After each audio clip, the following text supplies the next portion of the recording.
2025 is coming to an end. It's time when we think about New Year's resolutions. And for two people in particular, I bet their resolutions are not to offer to fight fans and not to turn away from handshakes. This is the ArsenalVision Post-Match Podcast. My name is Elliot Smith, the Black Gunner. That's right. Emi Martinez's New Year's resolution, try not to offer to fight the fans.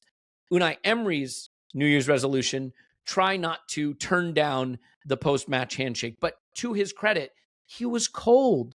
He was cold. It was cold. His widow hands were freezing. He was cold. He couldn't do the handshake.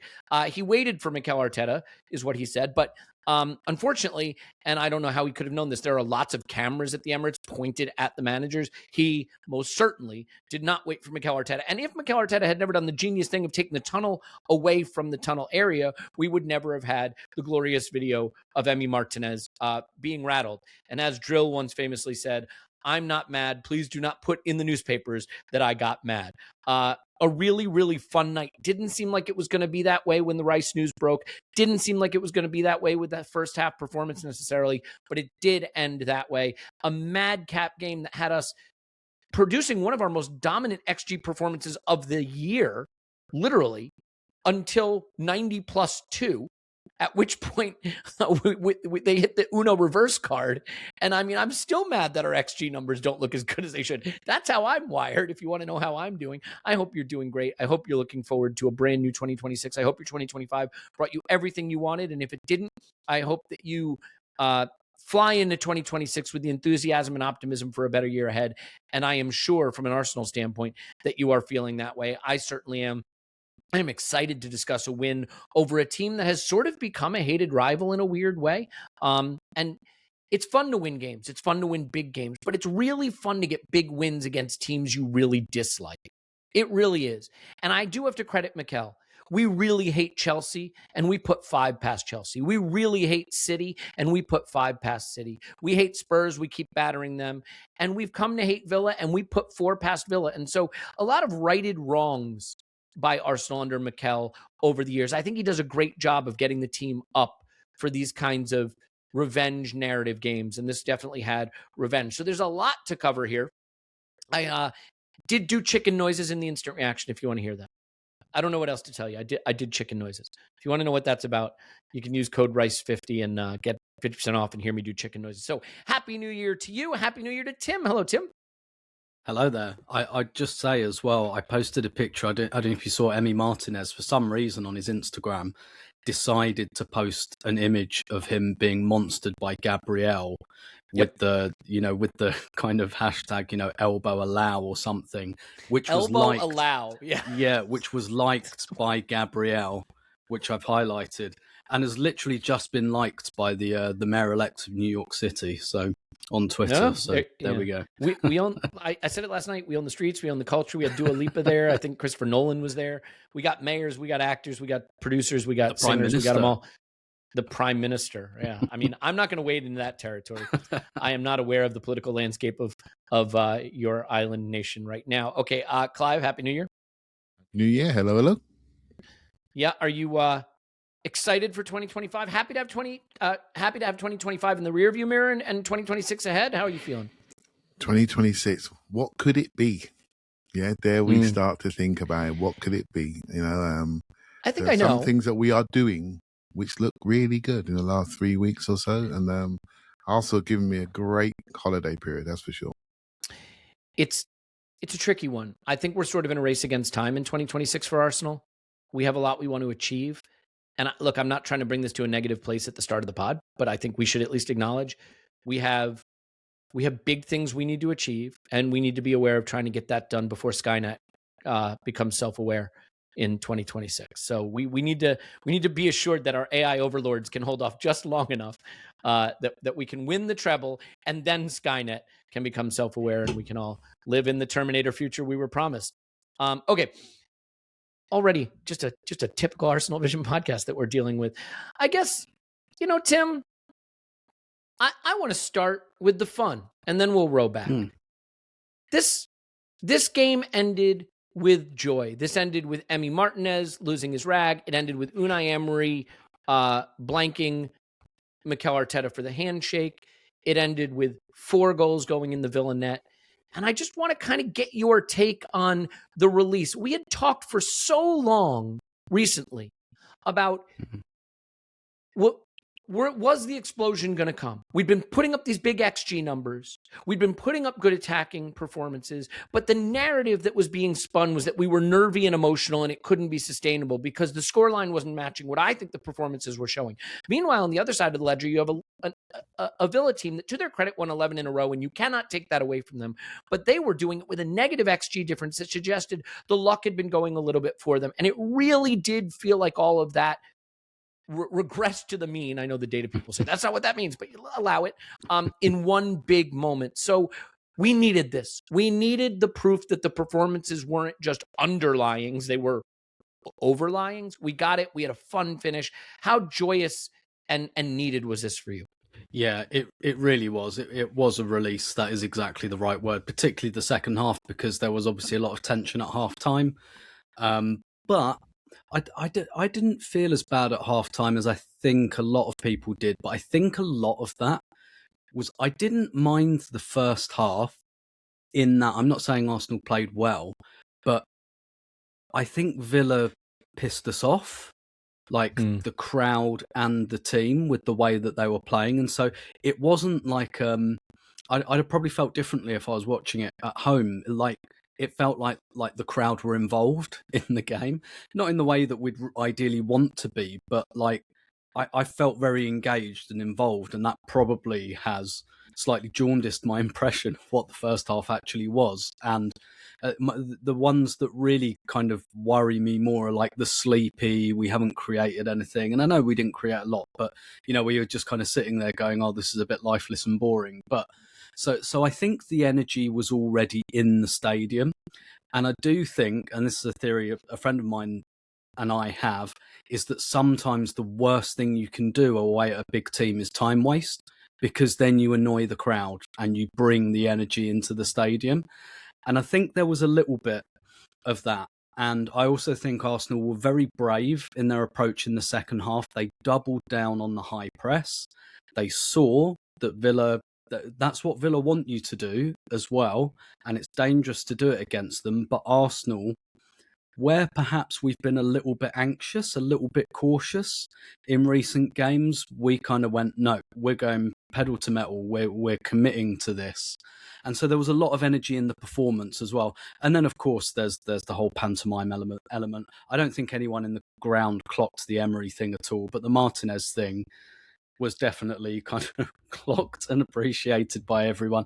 It's just kind of a shame it was such a late kickoff. It was 8:15 and there was loads of injury time. So I think the ground might have been fuller if it was half an hour earlier, especially this time of year with transport. But it was really fun. And especially when you get like those cluster goals where you get a few goals in a row, and we had a couple of nervy VAR checks, but they went our way. So there's another celebration there.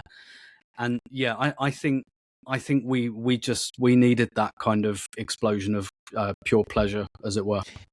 You made the point, so I'll just give you something that Scott noted, doing great work with the data as ever. Scott said the ball and play time in the first half was just a bit more than 24 minutes. Aston Villa wasted nearly 18 minutes there. And it's sort of an interesting one, because honestly, that was if they were going to get something from the game, that was the half where it was going to happen. And it's an interesting one for them to be wasting so much time when really we were struggling to come to terms with what they were doing.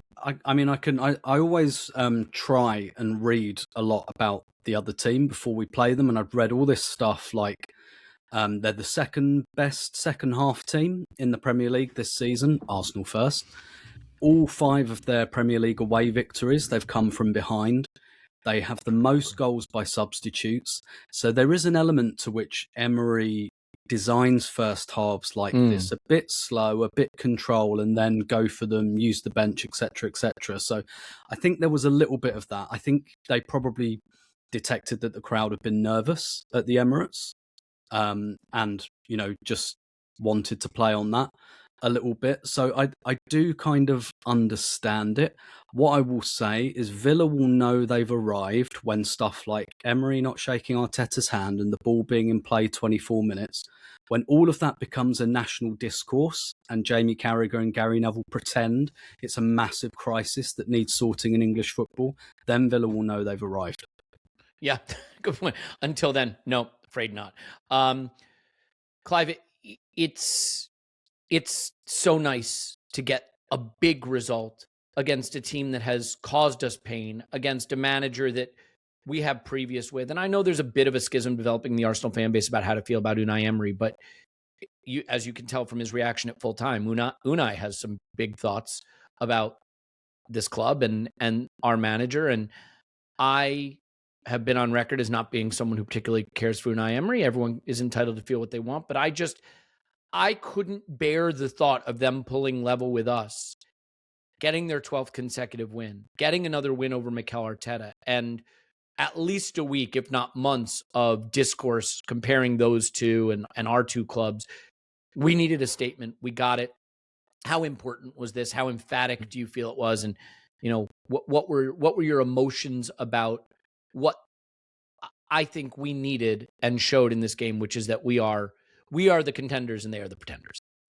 Yeah, I was pretty positive before the game. In the last pod, I really thought we need to give them a bit of a slap. And and I was thinking we're going to have everybody back, right? So there's no way. We've got no excuses. We got our centre-halves back. Gabriel's got his rusty minutes out. And Declan Rice will be there. And then, of course, the Declan Rice news drops. And I make the big mistake of talking to Elliot before the game.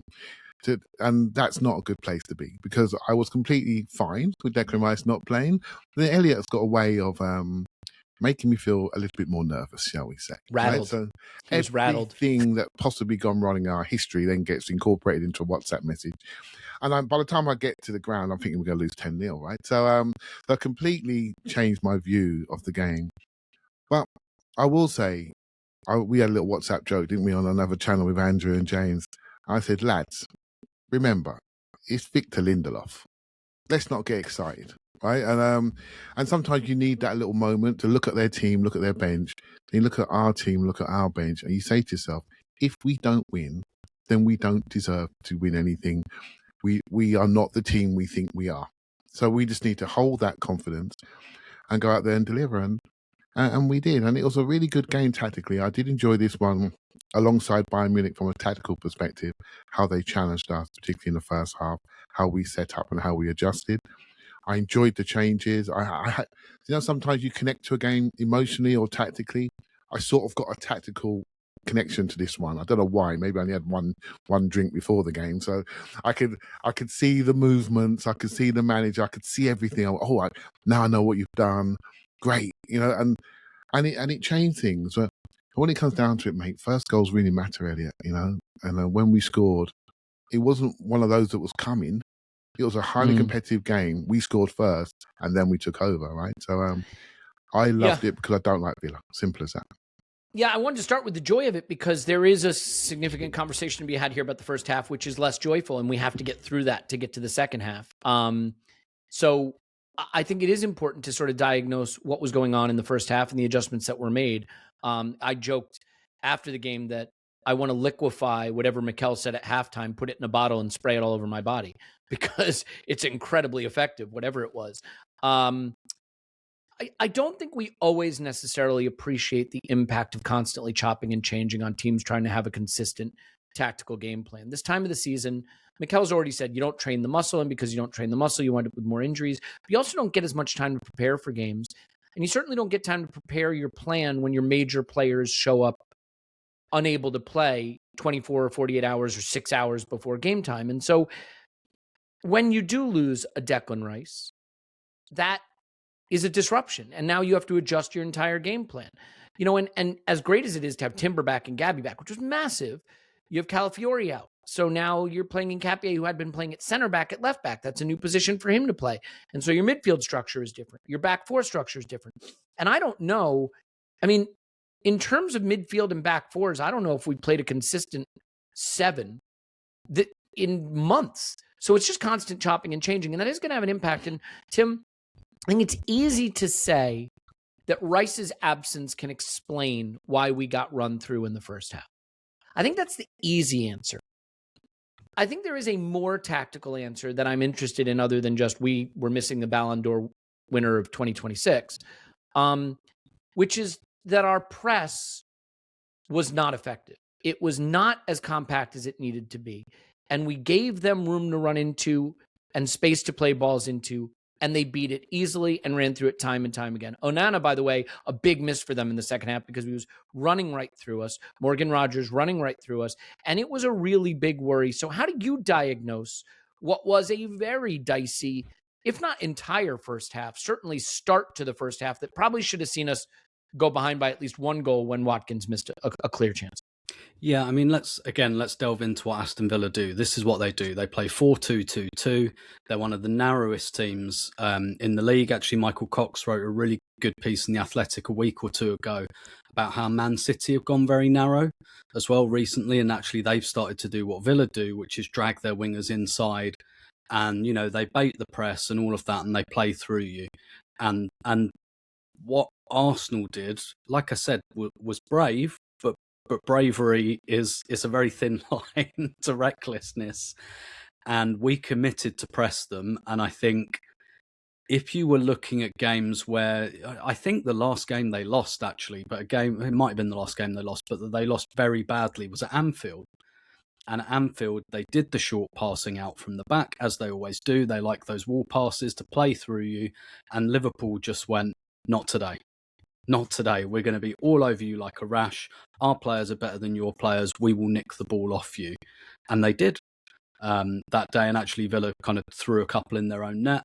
And it looked to me like we'd committed to that, to being braver, which obviously has a drawback on the other side. I think you're right that Onana going off really helped us. At the same time, I'd say that equalises the fact that we lost our best midfielder just before the game. Like a couple of the players Villa lost, you know, they lost Kamara and they lost Matty Cash. I think Matty Cash was a big kind of big loss for them as well. And someone kind of said to me on Twitter, like, Kamara's out. And I was like, yeah, but Onana's going to come in and I think he's just as good and has a lot of the same qualities, actually. And that did kind of help us. I am sure we made some kind of positional change in the second half.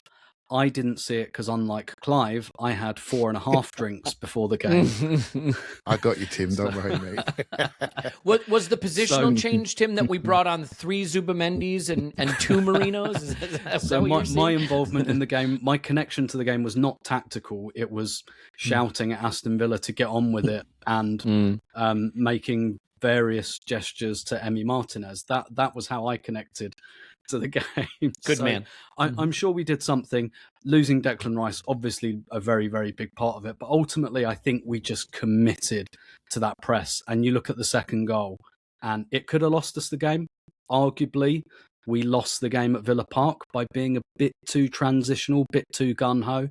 And I think I think you said something in the IR, Elliot, about like managers that make excuses, like Amorim, you know, just constantly, and Maresca constantly like looking to lay responsibility elsewhere, and how Arteta doesn't do that.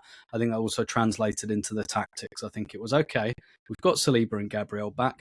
No, we're not sitting off. We're not going to be scared of Aston Villa. We're going to go for them. Yeah.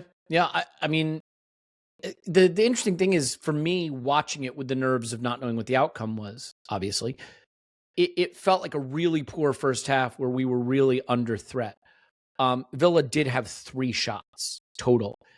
There's the clear Watkins chance in the 13th minute.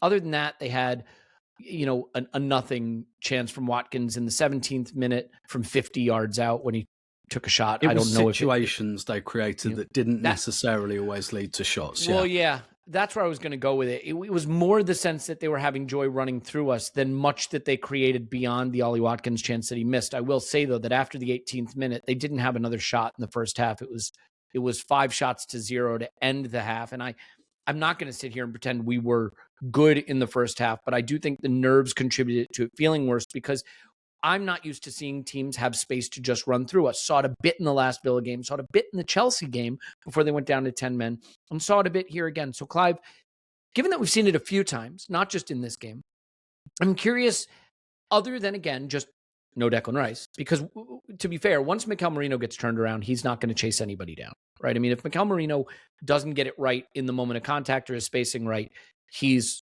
a traffic cone. Like, you can run right by him. So that is a difference. But were there any specific tactical flaws in the way we were setting up that allowed Onana and Rodgers and Watkins kind of have some joy getting past us? Even Sancho and Buendia, who I don't rate, were having some joy getting past us. Yeah, so I haven't looked around too much of data. I want to keep my sort of match feelings in my head. But so when I was watching the game, I have my own biases, and I'm watching the game, and I'm seeing Timber standing in there, in our front line, and I can see him, standing next to Saka, or not next to him, but sort of, next lane in.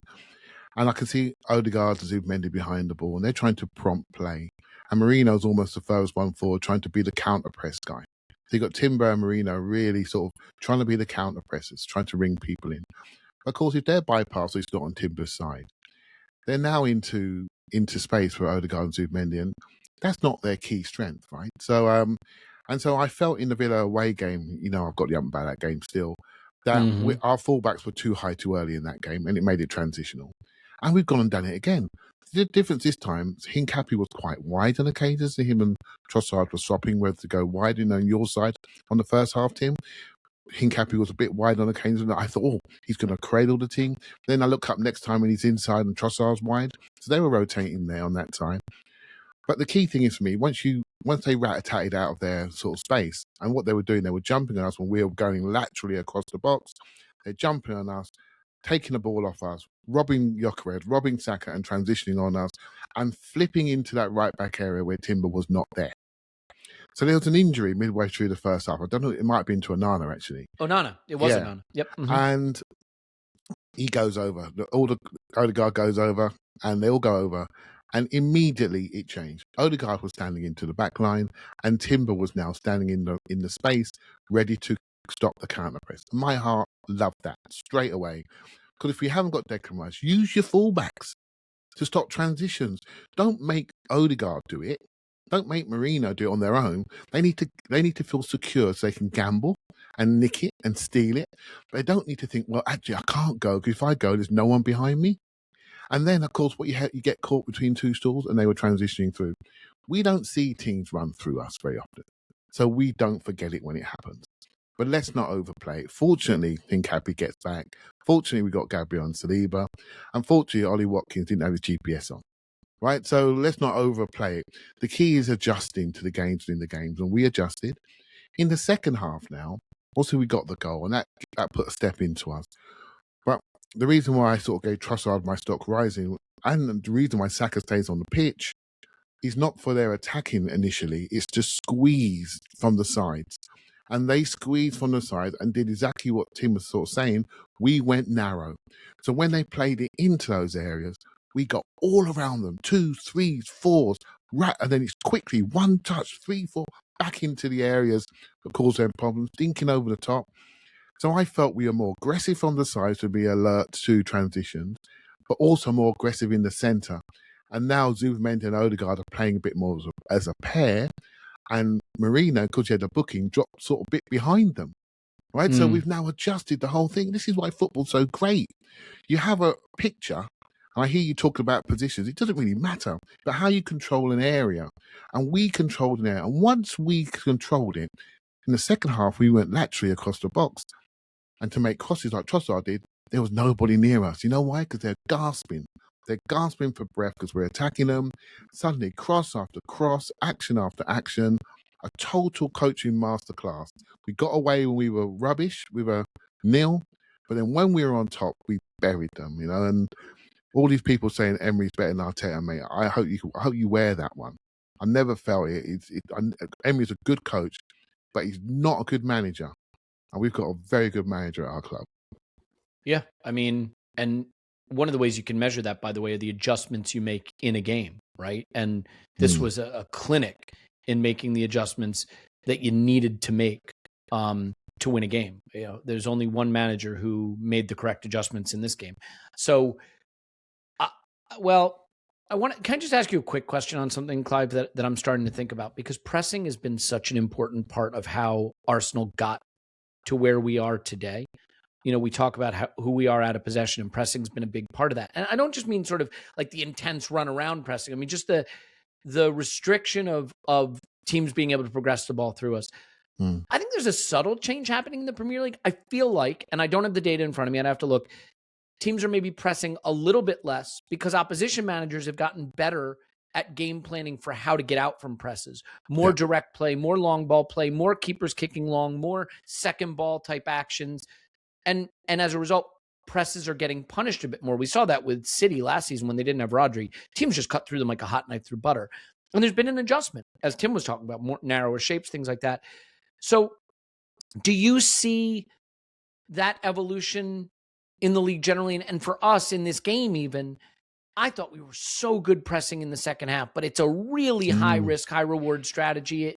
It didn't work in the first half. We were that much more compact in doing it in the second half. But what do you think about that? Pressing as a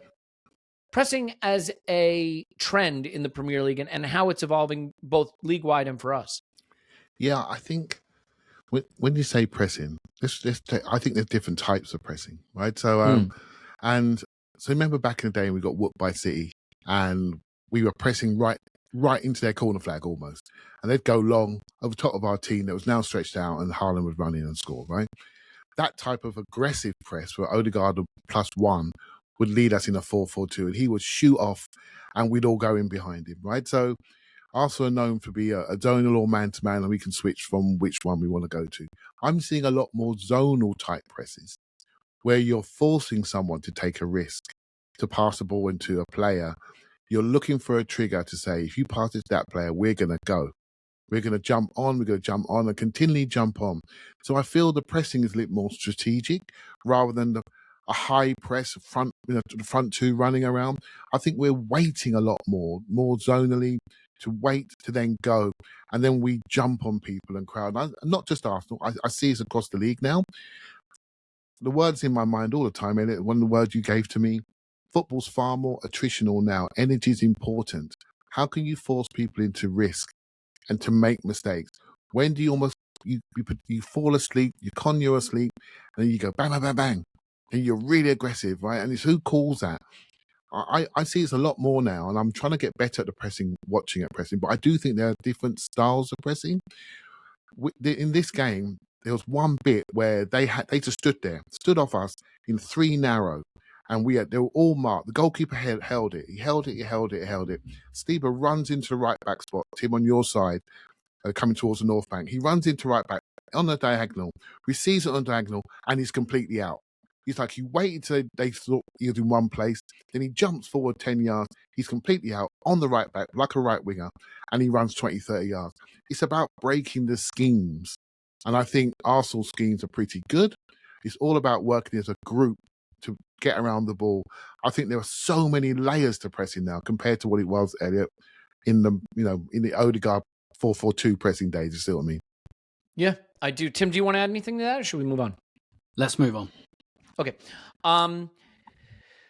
There were a couple of moments I just wanted to ask you about, Tim, and maybe just the reaction in the ground. So I mentioned the big Watkins chance. It comes from Gabby playing what should be probably a pretty straightforward pass into the center forward, back to goal, pin the man, keep the ball, wall pass. I don't know that the pass was very accurate, though, candidly. And I think there's been some criticism about Gyokeres not collecting that ball when I think it's pretty wide of his frame. But I'm curious if you just have a thought on that, because I know that's been highlighted. That's what leads to the Watkins chance. We had consecutive bad turnovers from bad passes, one from Gabriel and one from Saliba, which is obviously very uncharacteristic.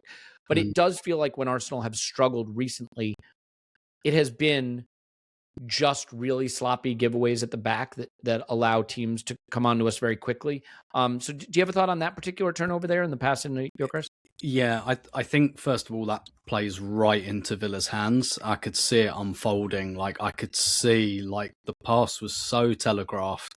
It's exactly what Villa want you to do. Like, Clive described it quite well there. We exited quite wide, generally, like on the corners of the penalty area, into the kind of more fullback areas, pushed our fullbacks up. Again, look at the average position map. I think Timber is the furthest player forward in our average position map that I saw. and actually Ben White, when he came on, made like a centre forwards run. It was really weird, but we tried to exit quite wide because Villa, they put so many bodies central, and it was one of those where the second the ball left Gabriel's foot, you go, oh no, I can see where this is going.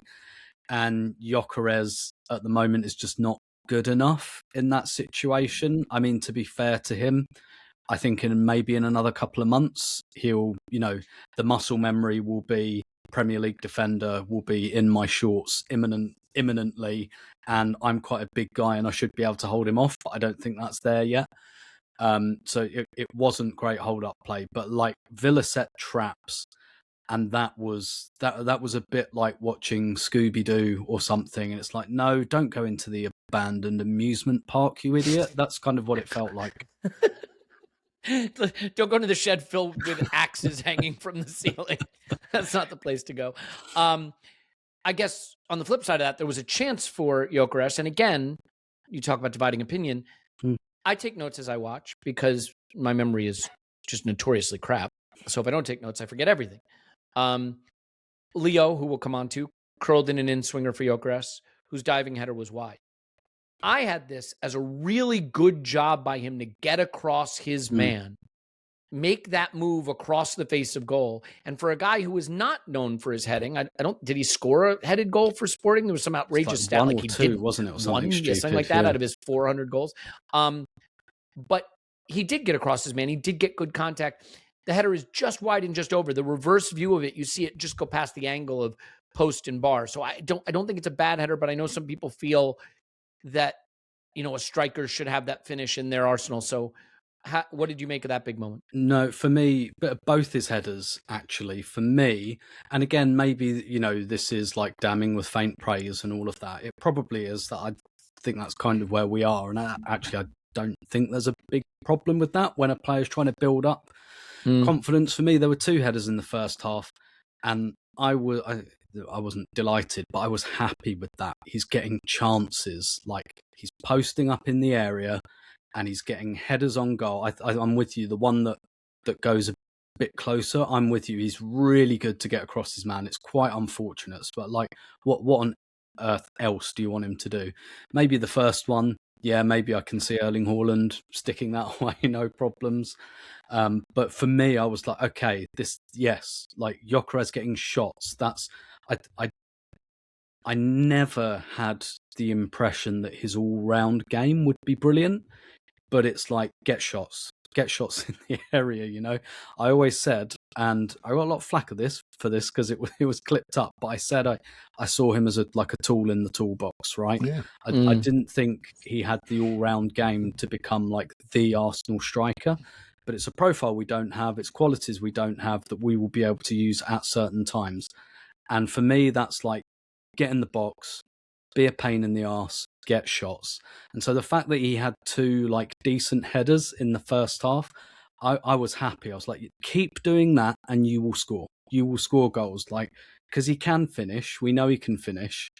And I was like, if you get two good shots a half, you will be absolutely fine. And so I was happy with that aspect of it, definitely. Yeah, everybody's desperate to have a conclusion about Victor Gyokeres right now. He's very much under the microscope.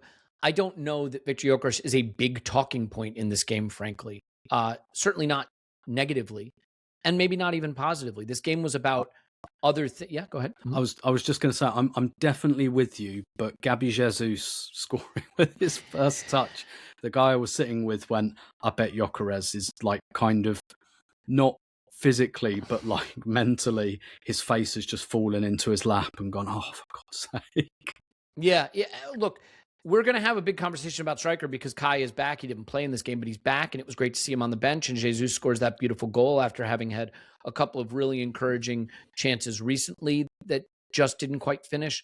So it is going to be a big talking point. And I don't want to get bogged down here, Clive, but when I know you want to talk on a topic, far be it from me to stop you, mate. So, well, yeah. So let's hit it. Yeah. So I agree with him completely that this guy was needed. We needed his profile in our squad. I've said it totally.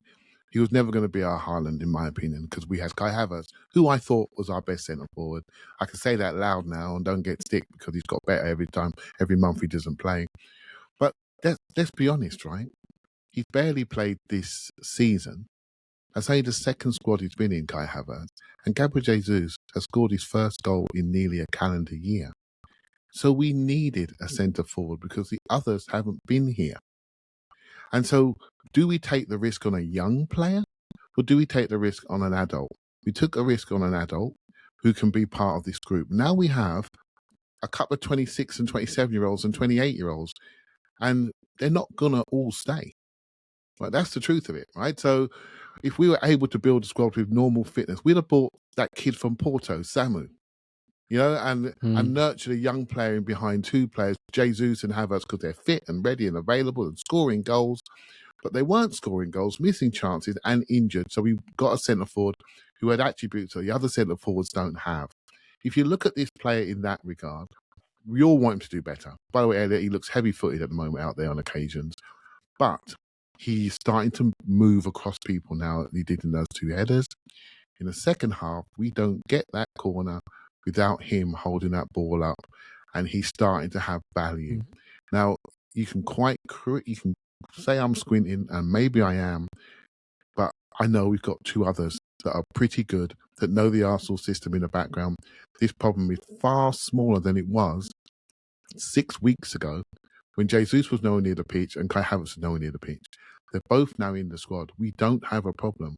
The only problem we have is choosing the right one for the right day. And you know what? When they're done after 65 minutes, we bring on another one. We're in a really good position, and we should look at it a bit more positive that way, in my opinion. Well, and like where I was going with this is center forward is a weird position because there's one really good one in the league right now, Erling Haaland. And I'm not sure there's another good one anywhere. Mateta's fallen off a bit. I'm not sure we have an elite center forward among any of the group that we have. Who's an elite center forward? Erling Haaland. That's about it. Globally, who's an elite center forward? Even then, well, not Liverpool a big... have them both, didn't they?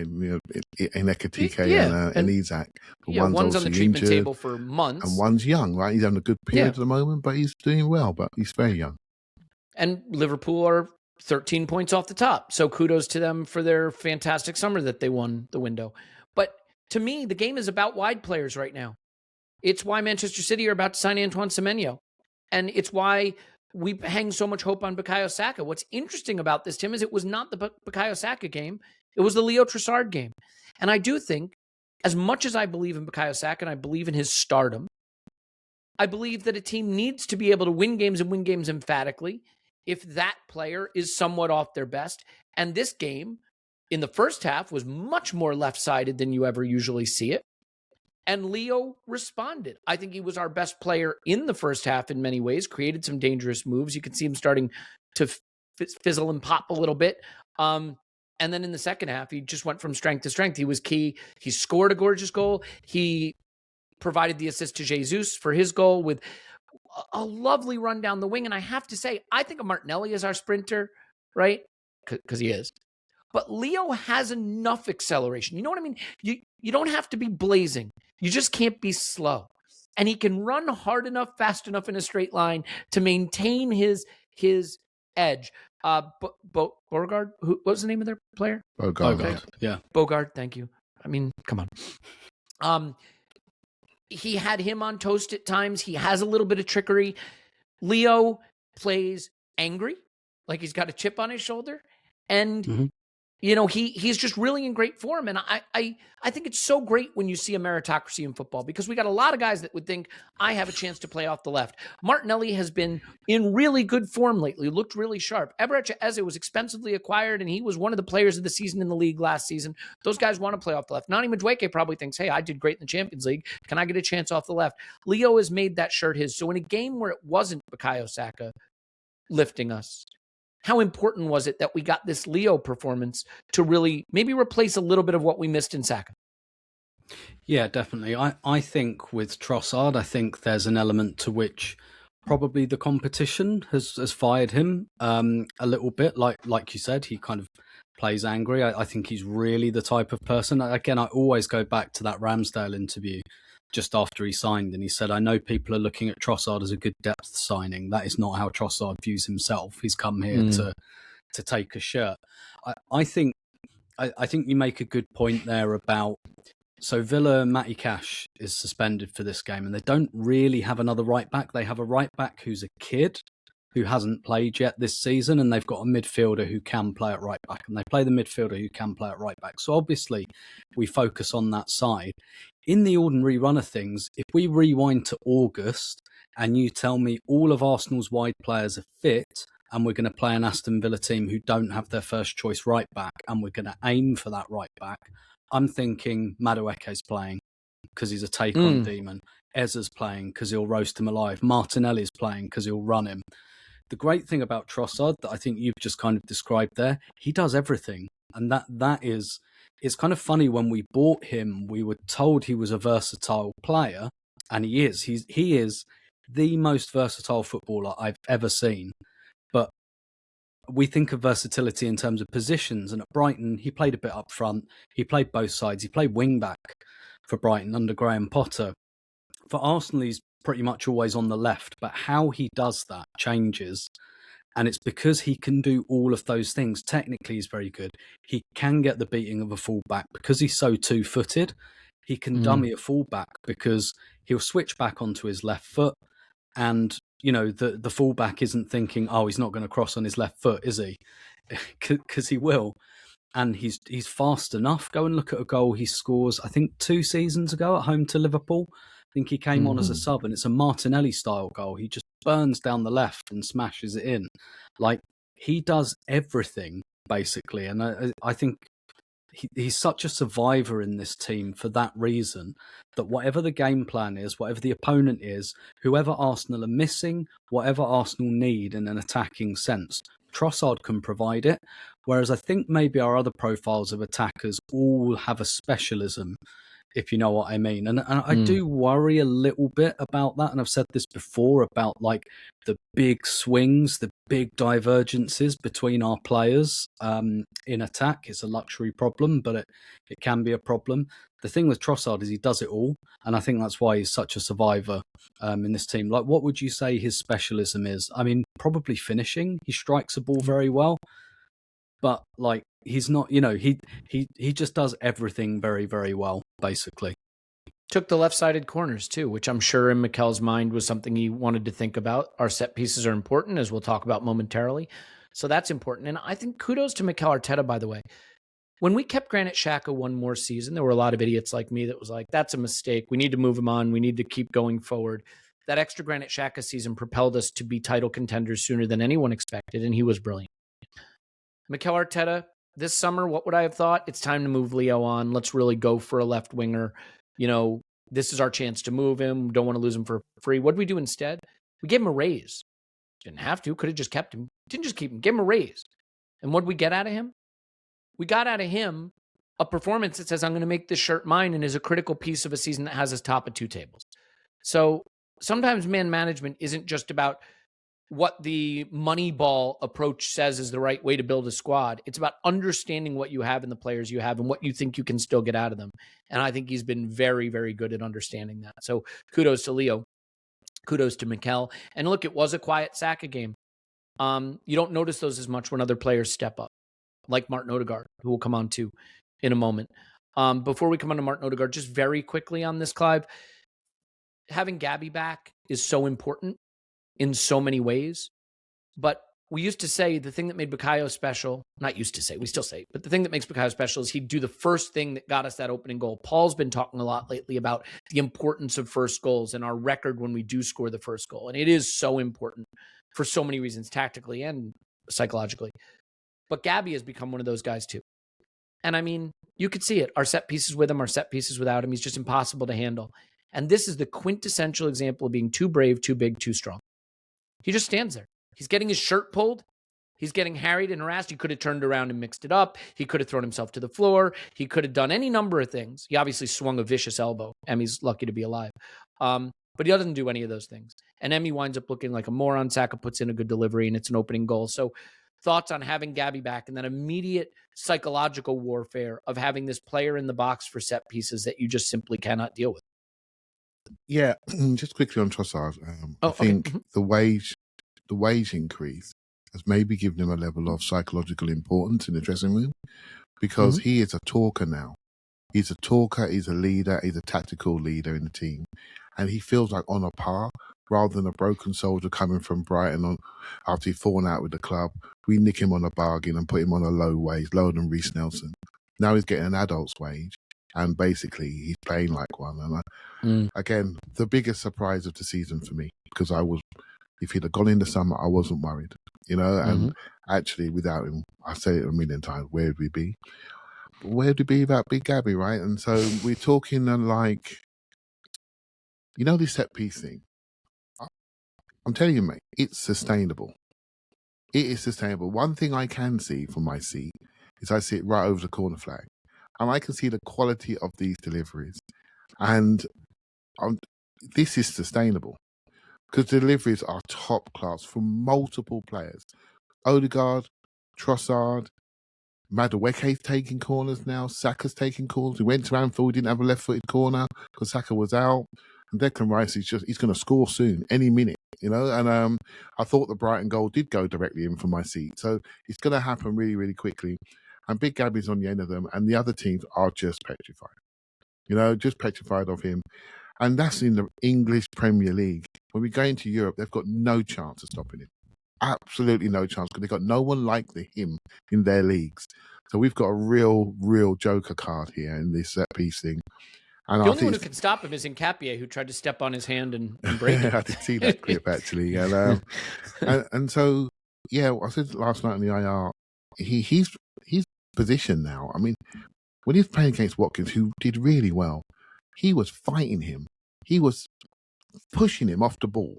He was stepping over him while he's on the floor. He's knocking him in his back. He's an absolute warrior. For set piece stuff, what you see on the camera. But when he's trying to dominate his man, remember the old Haaland scraps he used to have that was caught on camera? He was having that with Watkins last night as well. And that sort of presence, you got the best fighter in your team on the pitch. There's a scrap, he's going to win it. I think it makes such a psychological difference to everybody else and puts fear into the opposition. And I think Jamie Carragher said he's the most influential player in the league a few weeks ago until he got injured. And I think he's right. It hurt us more. You said it, Elliot. Our defensive identity is through him. And I think you're right, mate. I've got to say, I think you're right. So I wanted to ask you about this because it's just, there's something that you just feel. So in the 75th minute, Clive, we're up 3-0. We'll go back to the goals. We'll go back to Odegaard. We'll go back to Jesus, all that. In 75th minute, we're up 3-0. And Gabby blocks a Morgan Rogers shot over. Yeah, with his head. And he turns around and gives 2 fists to the crowd and really lets out a primal yell. Yeah. He just relishes defending.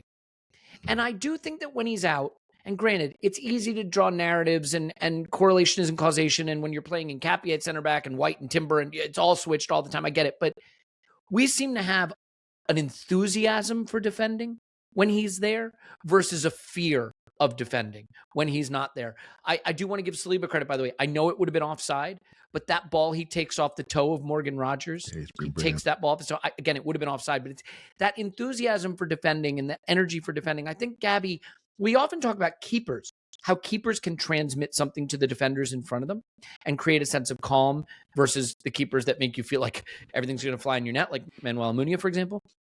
But I think Gabby does that too. I think Gabby gives his defensive partners that excitement to defend and that confidence to defend that makes the whole defensive unit better, Yeah, you're absolutely right, Elliot. And I think no player can play every game 3 times a week. So for me, my head always goes straight away to, if Gabby and Saliba are there every game, we're going to be fine. But they're not.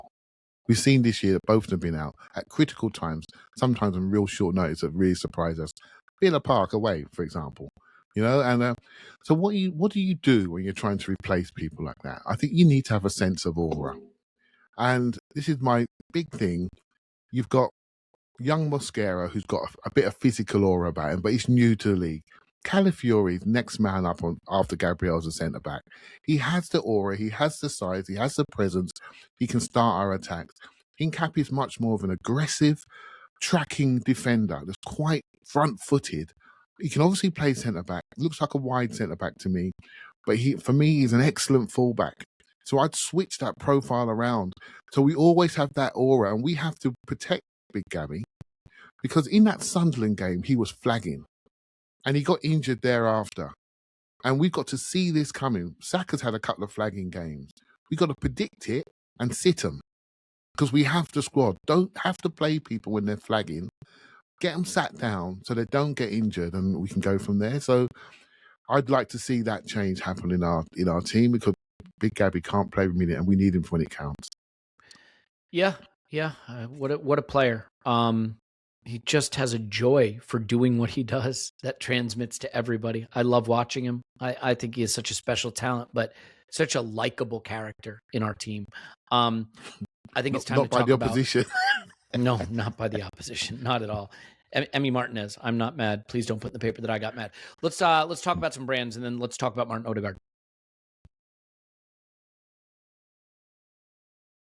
Okay. Clive, I'll stay with you just for a second. Martin Odegaard, it's so hard. My headline, the instant reaction, was about having patience. Patience is a virtue, but it's hard to have, right? Because we're so desperate to win the title, and we're so desperate to reach conclusions very, very quickly. But unfortunately in football, sometimes you need time to see how things play out.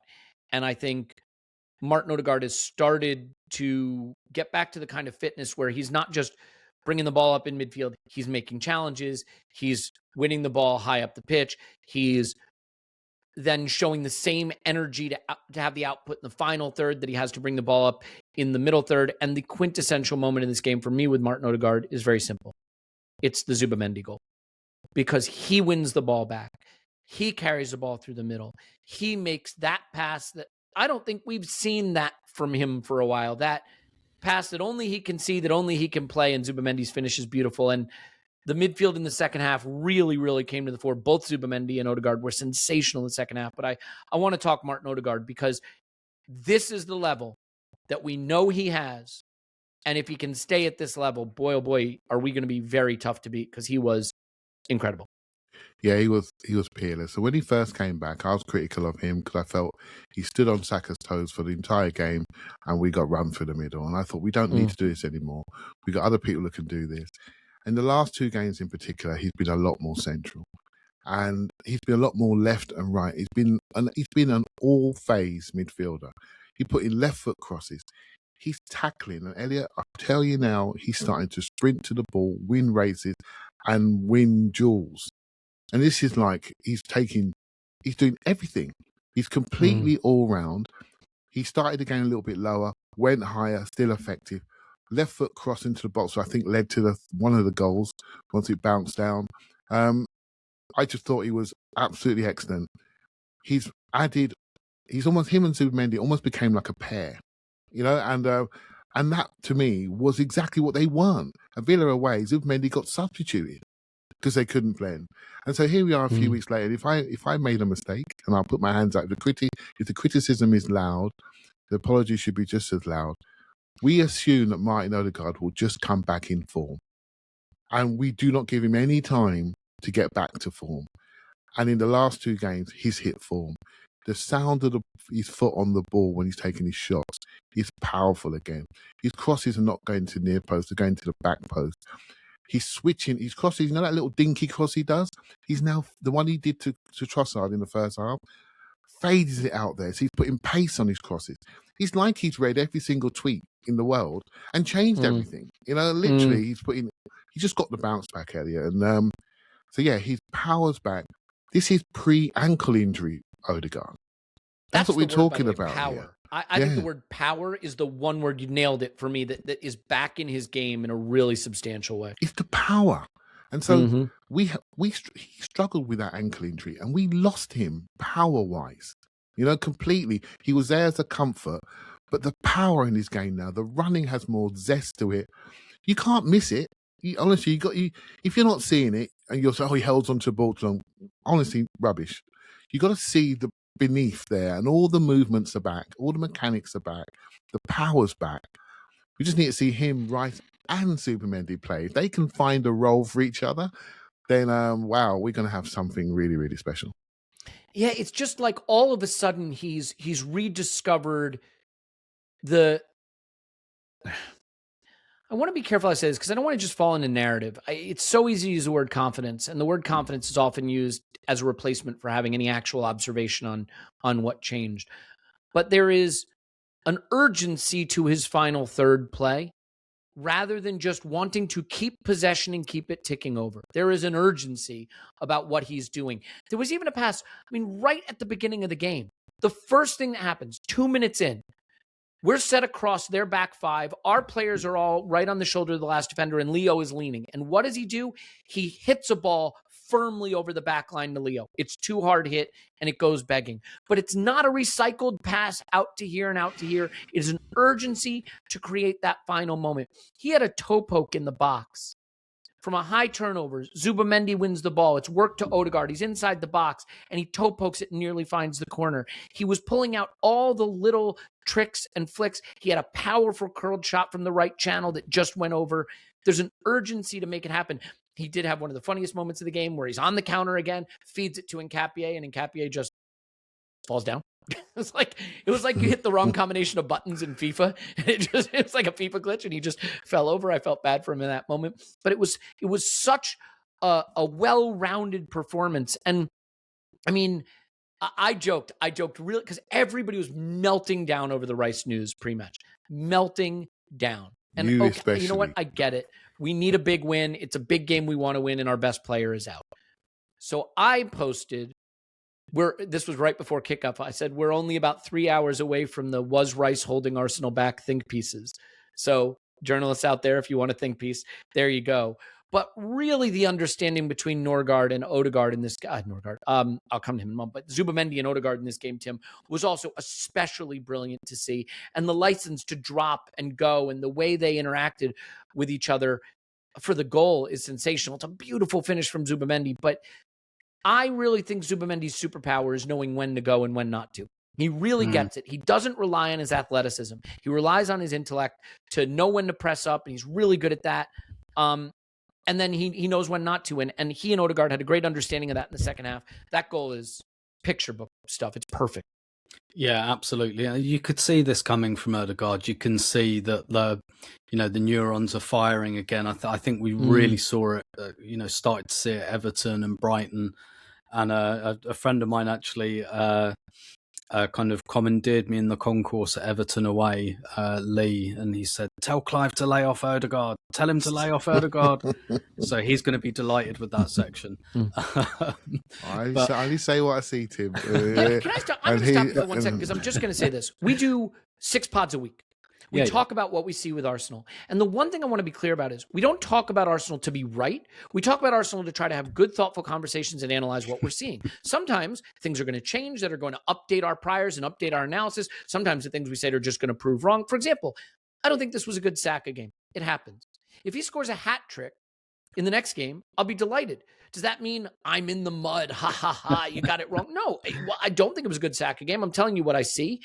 He can turn it around and improve from there. So I don't love the idea that conversations about Arsenal should be built on whether the thing you said proves right or wrong. I think it should be about, was the analysis thoughtful and insightful, and did we have a good conversation that everybody can interact with? So I take your point, Tim, but I did just want to get that out there because we're all emotional and we're all prone to wanting everyone to say exactly what we think. But I think that we've seen an evolution, and it's important to go on the journey of that evolution and understand how things have updated. Absolutely. And I think the thing is with Odegaard, we've had conversations about should he just stay forward a little bit more, try and make the difference on the edge of the area, and I kind of said that myself as well. But I think increasingly one of the things I learn about football is you've got to let players be themselves. Like you can't make a player be someone else. And I don't think Odegaard does that. I'm the 6, I'm the 8, and I'm the 10 because he hasn't historically trusted our midfield or anything like that. I just think that's who he is. And I think maybe that's one of the things Real Madrid misunderstood about him. Maybe they thought he was Ozil or they thought he was Kaka, just like, I mean, Kaka was a bit more, but, play the through ball, try and slip our striker in. Actually, Odegaard's kind of all and none of those things at the same time. And in this game, like, he's just absolutely everywhere. Like against Everton, for example, you've got more of a choice between him and Eze. And it's like the game plan today is hold on to the ball at all costs, 300,000 passes. So, of course, you play Odegaard. But then in this game, you're getting that, but you're getting the high risk stuff as well. You're getting the pressing. He's another one, a little bit like Leo Trossard. I think there's just a lot of things he does very, very well. And even, I think understandably, there's people talking about like Eze hasn't played in 3 games now, got hooked against Wolves.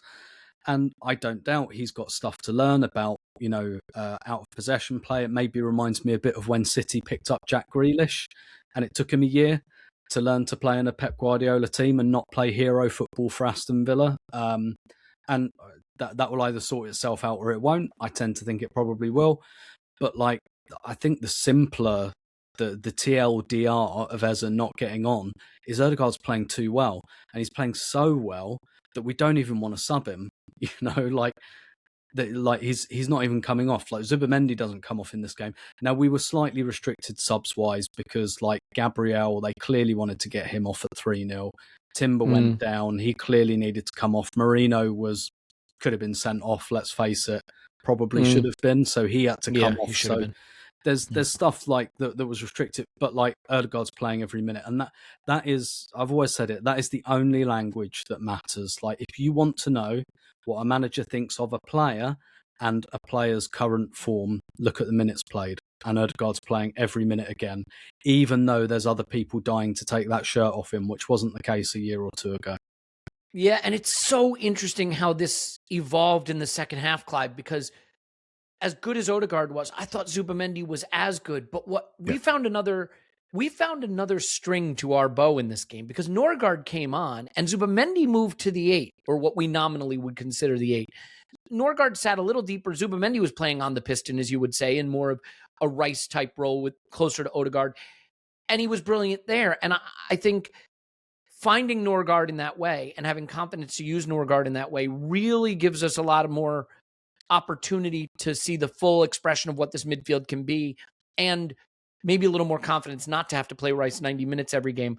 So for me, Zubamendi is maybe not as big a star of this performance as Odegaard, who was at his pre-injury best, but he was, because he was so influential in us getting our hands around what wasn't working in the first half, preventing Villa from having the same kind of success. And I do know that Onana going off and McGinn coming on was contributory to that, so I want to at least acknowledge that. But what do you think about that, the Zubamendi dynamic and the way it maybe changed with and without Norgaard on the pitch? Yeah, well, I think Norgaard's been one player I think has been underused. I think we concede a lot of goals late in games, and I think he's excellent at knowing where to stand. Simple as that. I think he's got natural awareness of knowing when to press in, when to drop in, and he's a really good go-to-ground tackler. I think he's been underused in certain phases of the game. We've overplayed other players who were flagging late in games. We conceded goals. That's on us. In this game, actually, because Norgaard's shown a bit of form recently, I wasn't against Norgaard starting with Zubamendi and Odegaard, because I was worried. I mean, Tim's done a bit of Villa research like I have. We know where the danger's coming. It's coming down the middle, mate. Do you know what I mean? And so who's going to be there to stop it? And so we gambled by playing Marino higher.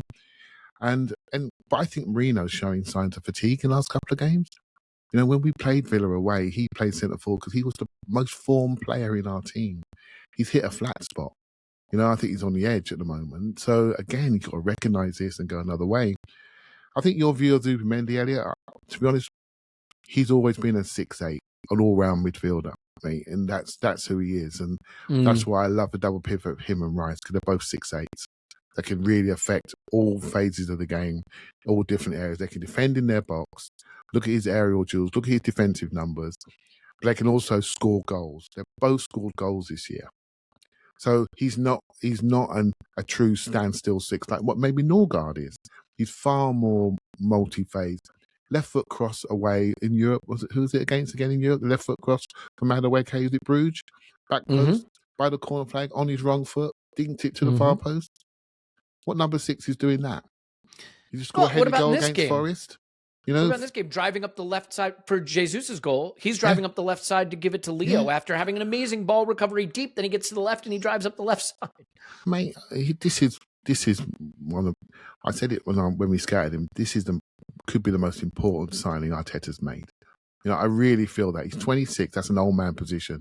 I think his brain is massive. He sees the game, feels the game. My worry was I don't want that to be restricted, and it's not being because they're finding a way to click, and it's really, really good. And so, don't see him as just a 6 standing there with people running around him and then criticise him when he can't get to a tackle.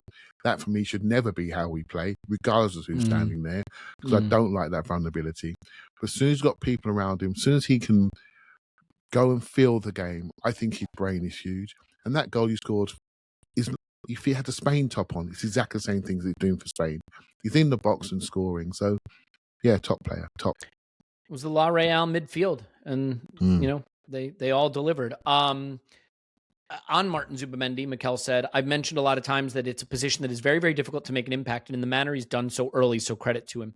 Credit to his teammates as well and how easy they make it for him. Today, he's done something that, in my opinion, he has the ability to do. He's arrived in the right moment, attacking the box and finalizing actions, and he did it with such composure. Worth noting, he nearly did it against, was it Brighton where he hit the post? I think so, right? Yes. Yeah. Now, on Odegaard, by the way, just so that you know that Mikel is aligned with what Clive and I have both said, because I think that's important. On Odegaard, Mikel said he needed some consistency in some games. Obviously, he had 2 times the shoulder injury. Then he had a big knee injury, and that takes a little bit of time. Now you can see that it's flowing. And here's what Mikel called out. 1, that his energy level is back to where it is. And 2, he's taking risks. He's affecting the game in a great way. Those are the 2 things. The energy level, right, which we discussed as power in his game, and taking risks, an urgency to influence the game in the right way in the final third. I do think that when you don't trust your body and when you're still coming back into the game, it's easier to slide the ball to Bukayo Saka and keep possession, or slide the ball back to Declan Rice and keep possession. What's harder is taking a risk that might lose possession or that might need that perfect little moment of quality, and he dripped that quality on the ball all second half. And I think, that's what Big Gabby gave us too, because you saw how our tails were up once we got that goal. We went from, oh no, they could hurt us, to we've got them. We've got them. And the fear of being cut apart, the fear of being hurt went away. And instead there was an enthusiasm to batter them. And boy, oh boy, for the people that say confidence isn't a thing, when that first goal goes in, it was like Villa shrank 3 inches and we grew 3 inches. It was a totally different game. And Mikel, he wouldn't say what his adjustments were at halftime, but he made the point. We talked about them, but it's another thing to go do them. Mikel, whatever you said, absolute kudos to you, because the team got it completely right. And so good to see. I think, Tim, if you said to me to make a prediction preseason that I'd be absolutely 1000% confident about, I'd have some positive ones, of course. But if you said make a negative prediction that you're confident about, I think one of my negative predictions would have been that Gabriel Jesus will not play for Arsenal this season, or if he does, it'll be in a cup tie and he won't have an influence. Gabriel Jesus is a supremely talented footballer who has battled his ass off through terrible injuries to become important to this team again. And I think it is fair to say he is now important to this team again. And I do like the idea that he had a shirt on that said he belongs to himself. That's good to have. There were some jokes about how long has he been wearing that shirt since he's been back, but what a wonderful moment for him. It is a beautiful bit of play. The Zubamendi recovery, the pass out back to Zubamendi from Odegaard, Zubamendi to Leo up the side, gives it to Jesus, and the finish is what makes him special, because whether he is not an elite finisher, but technically he has everything you need to be an elite footballer, and he pulls out the perfect finish there. He wheels away, takes his shirt off. I mean, I'm a crier, so I had a tear in my eye. I felt so good for him. What do you think of that goal and of this sort of incredible story of Gabriel Jesus being important for Arsenal again? Yeah, I mean, I'm in a weird way that one of my biggest disappointments of the season is that injury time goal against Wolves was an own goal. When I found out about that about 45 minutes after the game, I was like, no, don't tell me that, because that felt like the really kind of cathartic moment. But this was a really, really lovely moment. On his finishing, like everything about his game, his mentality, his finishing is winger, because that's what he was until he was 19. So there was a goal he scored in the Champions League. I think it might have been in Seville a couple of seasons ago, where he cuts in from the left. And they're winger finishes, they're winger goals. Get him attacking across in the 6-yard box or a cutback. That's kind of where his finishing falls down quite a lot. But this one, the second he opened his body out, like, you knew it was going in. And Martinez, you know, he's not a great goalkeeper, Emi Martinez. I really think he's actually quite bad, but he's got an enormous reach. And so to, you know, steer it beyond him, you could feel everything was flowing in that moment as well, that everyone was just nice and relaxed, shoulders dropped. And it is a great moment for him, because I'm with you. My thinking, you know, at the beginning of this season and right up until he kind of came back, actually, was anything we get out of him's a bonus, anything at all, because my expectations are basically nothing. And maybe that's helped him as well. Maybe there's a few things in like the squad dynamics going on here. Maybe Odegaard is playing better because he knows that if he has one bad game, everyone's going to scream for Eze to play, and like justifiably so. And Trossard knows that like there's Martinelli, Madueke, and like, you know, there's so many players, and Eze like vying for his position, and maybe for Jesus there's a little bit of that, but we've got enough. Like, we've got 3 centre forwards now, so it's not all on him. It's not all on him. Like, Gabriel Jesus, you must fire us to the title. It's kind of a bit like, if you get between 5 and 10, we're golden, basically. And maybe that slight drop in expectation both makes you view him through a different lens, through a more generous lens, and maybe that helps him as well. And maybe one of the other things that helps him is this might change when Kai Havertz is fit again and we remember what he is and what he gives us. But at the moment, no one's got that spot nailed. So it's like, it's actually a bit of a sweet spot, I think, for Gabriel Jesus. No one, like, he could start against Bournemouth easily. Like, Eze's not going to start against Bournemouth because Odegaard's playing too well. And that's kind of just the reality of it. Jesus doesn't have such an obstacle in front of him that it's like, you can't move him, you can't play. But at the same time, there's 2 other strikers there who we can play so that we can manage him a little bit. And it is great. Like, the few things would gladden my heart more than to see, you know, Gabriel Jesus lift the Premier League title with this team. He deserved it more probably 2 years ago than he kind of does now, if that makes sense. But he deserves it in a big way. Yeah, just a positive story for a player that's been through so much and is so talented. And I think almost became a little bit of a joke, and that's not fair. You know, it's not fair to a player who did nothing wrong. He went to play for his country in a mid-season World Cup, which had never happened before, having had his chance to be the star striker for Arsenal, firing us to a title challenge, lost the rest of that season. As a result of that injury, I think lost most of the next season as well, and the next season after that. And make no mistake, getting to this World Cup will be not in the back of his mind at the absolute forefront. Might not be best for him again, and it might mean like he gets lost or whatever. If indeed that does happen, he will do everything he can to get to that World Cup. Yeah. So look, we battered them. We really, really battered them. Leo's goal was beautiful. Zubamendi's goal was beautiful. Jesus' goal was beautiful. We had other chances to score other goals that we didn't take. We were able to make some substitutions. And then the really weirdness, the ridiculousness at the end. Let me give you the data, because I think it's worth it. We outshot them 22-11 in fullness of the match, but at 90+2, the XG of this game was 2.73 for Arsenal to 0.67 for Villa. At 90+2. That's paddling. At full time, the XG of this game was 3.05 to 2.59. Now, the Watkins goal is a little fluky, the way it rebounds and sneaks through Raya's leg. Raya will be frustrated with himself there, but it's very fluky, and Watkins is there with a 0.99 XG shot, whatever, fine. I don't know that I love the way we finished this match. It doesn't matter. Of course it doesn't matter. Please don't take me as saying that it really matters. But Clive, I think it'll matter to Mikel. And I think there were some players out there, Nani, maybe Miles, whose cameos will not have left Mikel feeling super upbeat.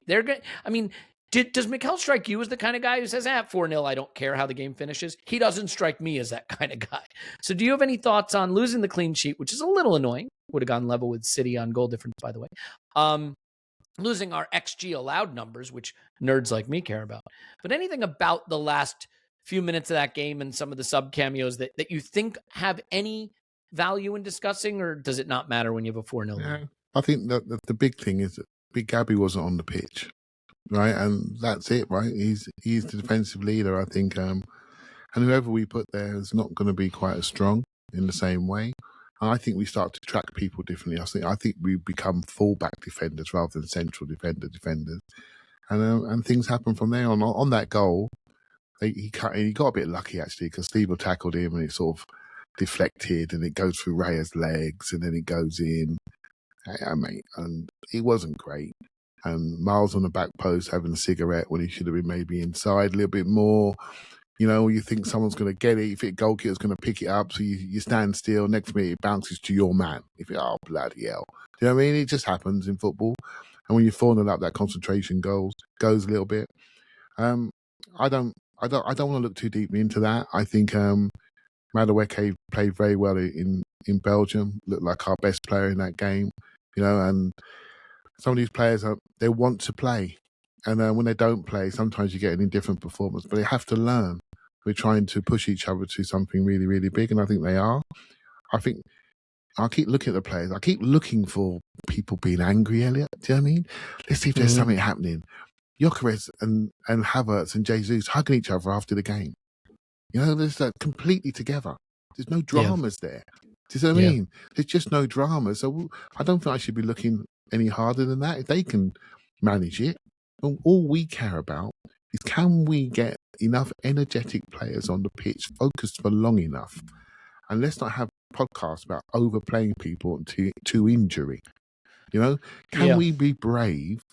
You know, because there are people talking about Declan Rice was showing injuries in recent games, and then we played him because we had to play him at right back because of other injuries, and then he's got a swollen knee.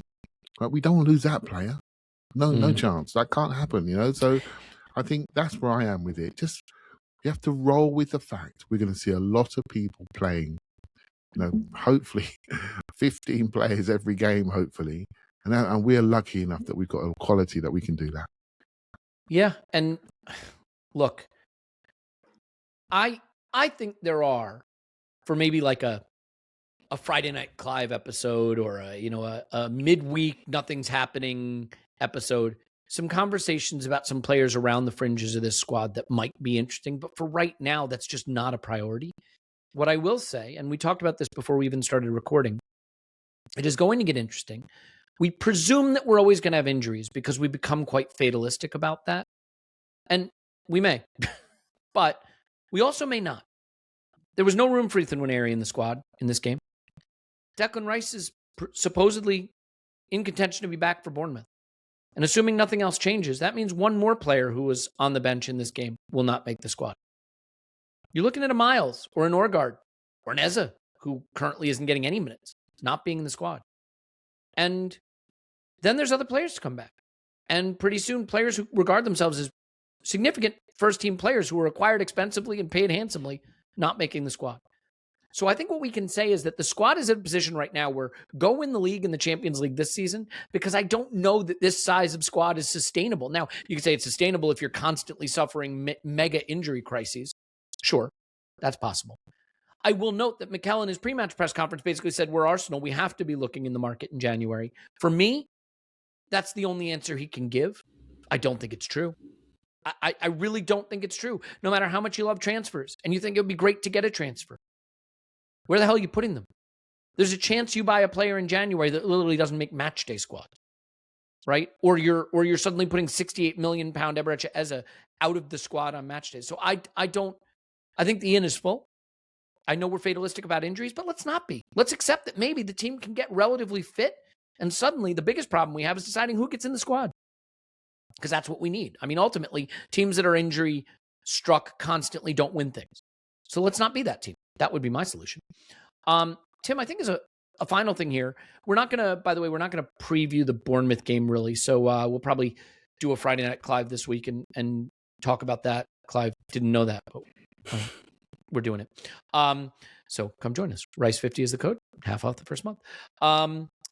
Tim, it's a weird league. And I think sometimes the way we think about title races and we think about leagues is outdated because it takes time for us to update our priors on what the league is and what the league has become. But currently, in this league, the 16th place team is Leeds. They are closer to Liverpool in 4th than Liverpool are to us at the top. So Arsenal have 45 points, City have 40, and Villa have 39. You then go to teams like Liverpool, Chelsea. I mean, Manchester United stink. They just drew at home to Wolves in a game where they lost the XG battle at home to Wolves. They have 30 points. They're in 6th, tied 5th with Chelsea. They're basically tied for a Champions League place, as bad as they've been. Sunderland, Everton, Brentford. A few changes in results this week. They can all swap places with each other. Palace, who feel like they've been sliding. Newcastle, who haven't been good. They're a couple results away from being in the Champions League, as are Brighton, all the way down to Leeds. Again, you're talking about teams that could qualify for Europe. So do you have any thoughts just on, Chelsea's title bid? I'm curious to get your updates on that because it feels like it's not going great, but I could be wrong there. But just the way this league is shaping up and how we maybe have to accept that the Premier League isn't entering a new era where it's not 97 and 96 point teams winning it and big 6 teams that are 20 points clear of everybody else, but everybody just taking points off everybody. Yeah, definitely. Chelsea, since their 1-1 victory against Arsenal, it really just hasn't gone well for them. They've capitulated since then. Do you want to know the actual results for them? Because it is quite funny. So they had the 1-1 victory against us. They then lost to Leeds, drew to Bournemouth, lost to Atalanta, beat Everton. So kudos to them on that. Drew to Newcastle, lost to Villa, drew to Bournemouth. So yeah, but Cole Palmer scored a penalty again last night, so Ballon d'Or for him for that. Yep, of course. Yeah, no, I was thinking about this actually last night as well because I kept thinking about, and I think there is like an element of fatalism, supporter fatalism. But like, remember when we had that, at the beginning of the season where it's like Man United away, Liverpool away, Newcastle away, Man City, and you're like, oh God, this is what a run of fixtures this is. But then like, the run of like quote unquote easy fixtures kind of doesn't exist because now it's like, God, we've got Villa and we've got Brighton and then we've got Bournemouth away and we've got Liverpool. And what you start to realize is that everybody is reasonably good and everybody, nearly everybody has players that can hurt you basically. So like you can run it like Bournemouth are the most mid-table team, which for like is massively punching above their weight, by the way. But like Bournemouth, they're basically like they win 5 in a row, they lose 5 in a row.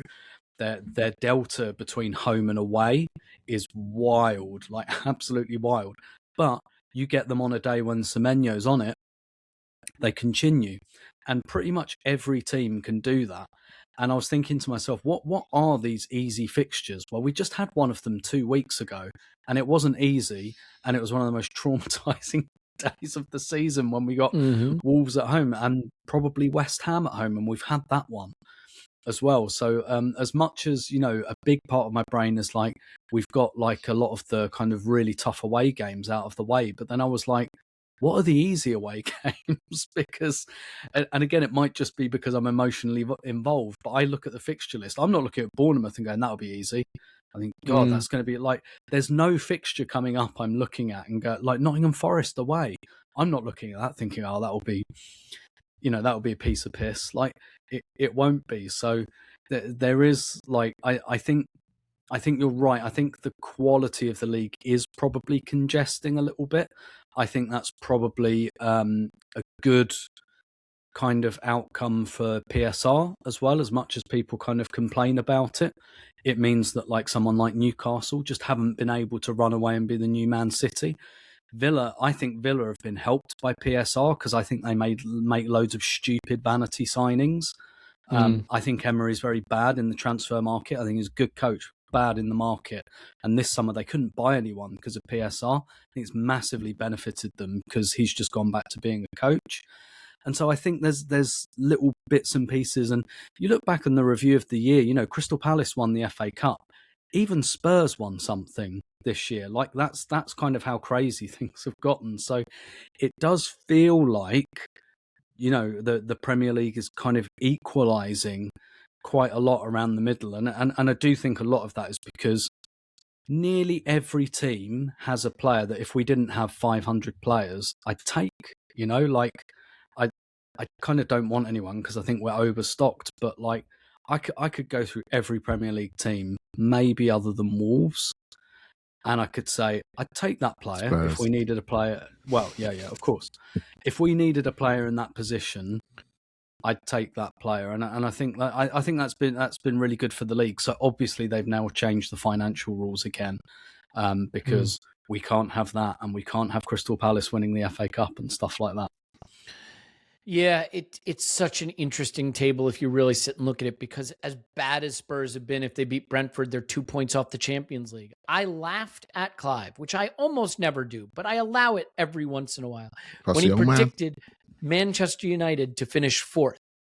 And I was thinking the other day, I'm like, man, Manchester United are really bad. That's a funny prediction. And I looked and they are 2 points off 4th. It is a wild league right now. So that does, I think, force us. That's Clive's reaction to me laughing at him about anything. He just hit his microphone stand in rage. He's got a gong now. That's how far I'm off the stage. It's the Gong Show. I will say this: our next game, of course, is Bournemouth. And as I said, we're not going to do a preview of it right now, but I do just want to say one thing about the Bournemouth game, because Bournemouth have maybe not looked very good, and you'd be correct in thinking they've not looked very good. But let me tell you something that is absolutely staggering. Bournemouth have played 10 matches away from home. Are you guys ready for this? Because this is completely insane. They have played 10 matches away from home. They've won 1, drawn 4, lost 5. They have 18 goals for and 29 conceded, minus 11. 18 goals scored and 29 conceded in their 10 games away. They have played 9 games at home. 11 goals scored, 6 conceded. They've scored more goals on their travel than every single goal scored at their ground this season. 11 goals for at home and 6 conceded. You know who's conceded 6 goals at home this season? Arsenal have conceded 5 and City have conceded 6. They have the joint second best home defensive record in the Premier League. And lest you think that is a statistical anomaly that isn't backed by the underlyings, you ready for this? Because this is even crazier. They have the single best expected goals allowed of any team in the league at home. Better than Arsenal.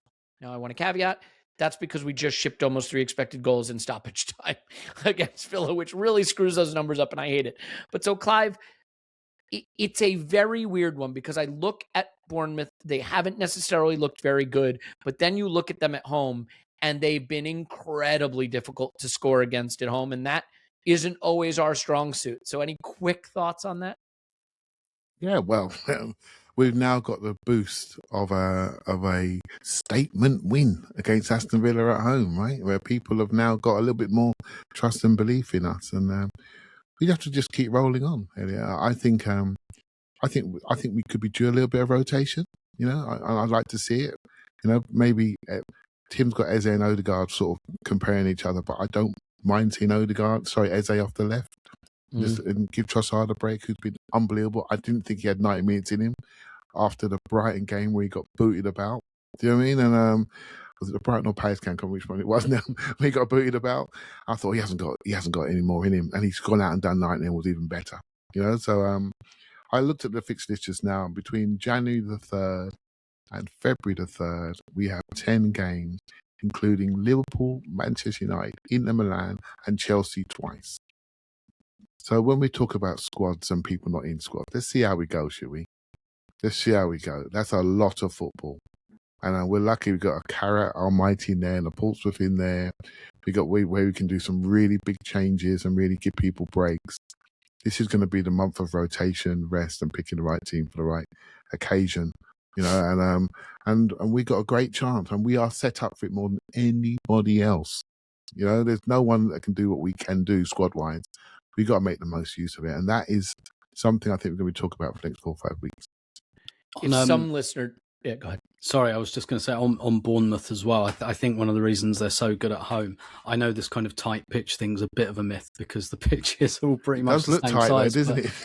Yeah, well, because Bournemouth, what they do is they play second ball football and they do it brilliantly. They go long and they get after you, and it's going to be a lot of game of like second balls. And I really hope Declan Rice is back for that one. If not, if you see Merino in midfield again, I'd say don't panic too much because that's what Bournemouth do. They're very kind of, when I say physical, I don't mean industrial. I mean, and that's kind of why they can't maintain for a whole season because they're super, super intense. Bournemouth's pitch is identical in size to Arsenal's, just as a heads up. Yeah.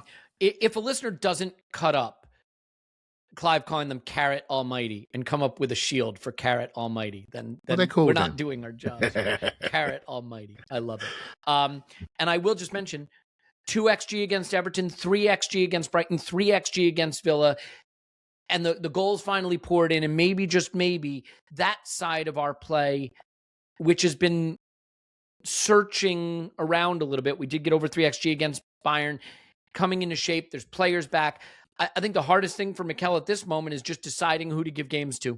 I mean, that's it. And that's a good problem for a manager to have. And you look at benches, by the way, we've gone from having kids I've never heard of on benches to players who were expensively acquired on benches. And we're going to have the ability to not only win games early, but change games to win them late. That's exactly why we built this squad the way we did. And now we're in a position to do it. So we're going to leave it there. Tim, thank you very much. My pleasure as always. Sorry, I was a little bit far away from the mute button there. Clive, thanks. Thank you very much. My name's Elliot Smith. We love you. Happy New Year. And we'll talk to you after Arsenal 10, Bournemouth 0.